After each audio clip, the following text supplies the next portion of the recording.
The Townsville community gathered at James Cook University on the 2nd of June for the first Social Justice Lecture, presented by investigative journalist for the Australian and two-time Walkley Award winner, Caroline Overington.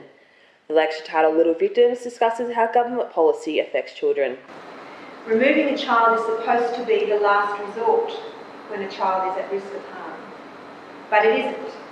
And I know that it isn't because I have met many parents whose children have been taken from them when there were other options available to the state. Obviously, a lot of them haven't been taken for no reason at all. There is a reason. The key point is, where do they go? When we take them, where do they go? The idea, surely, when we take them, is that they go to a better place. They go somewhere where they will be protected and not harmed. In fact, they go into foster care. Now, if you're anything like me, or anything like I was when I first started investigating this area, you have a particular view of what a foster carer might be like. I thought to myself a foster carer would be a community-minded person, perhaps a churchgoer, an elderly woman whose own children have fled the nest, who wants to take children into care, perhaps provide them with a better quality of life. That is the vision that the government wants you to have. All state governments want you to believe that. They promote that vision, but in fact, while some foster parents are undeniably brilliant, others aren't. We like to think that people become foster carers because they love children. The fact is, many people become foster carers because they love money.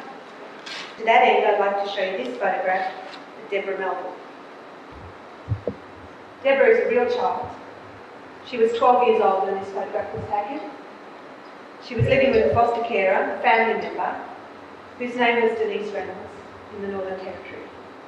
Not just with Denise, mind you. There were 17 people sleeping in a 3-bedroom house. In July of 2007, a social worker knocked on Deborah's door to see how she was doing in that particular foster home. Deborah was lying on the floor in the hallway, sobbing in pain. When the social worker asked her what was wrong, she said, "I have a sore leg." The social worker watched her stagger down the hallway. She was so unsteady on her feet she had to use both walls to hold herself up. The social worker later told the court that she looked a little bit like a crab making her way down there.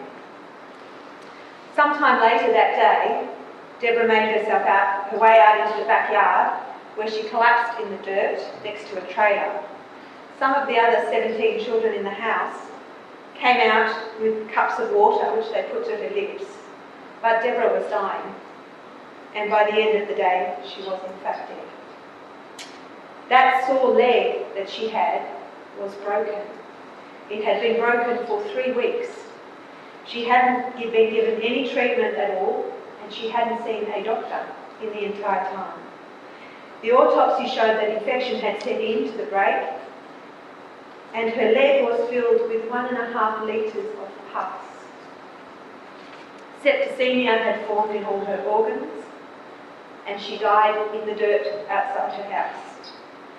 So when the government mucks around with policy in these areas, it is children that can get hurt.